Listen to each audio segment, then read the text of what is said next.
உங்கள் அப்பாவும் விட்டு சொத்தியா நாங்கள் கேட்குறோம் 10.5. இது எங்கள் நாடு, எங்கள் பூமி, எங்களால் வளர்ந்தது, எங்கள் மண்ணு. உனக்கு இங்கே என்ன வேலை?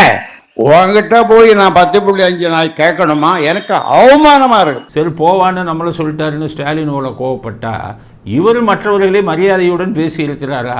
இவருடைய குணம் என்ன? கவர்னரை பற்றி இவர் என்ன பேசினாரு? இன்னைக்கு யாரோ தமிழ்நாடுன்னு சொல்லக்கூடாது புலம்பிக்கிட்டு இருக்கிறானே, நான் கேட்குறேன். ஸ்டாலினை விட 4-5 வயசு மூத்தவர், ஸ்டாலினை விட மிக அதிகமாக படித்தவர், ஸ்டாலினை விட மிக உயர்ந்த பதவிகளில் இருந்தவர், ஐபிஎஸ்ஸில் இருந்தவர், 40 வருடம் ஐபி முக்கியமானதுகளில் இருந்தவர், பல மாநிலங்களில் கவர்னராக இருந்தவர்.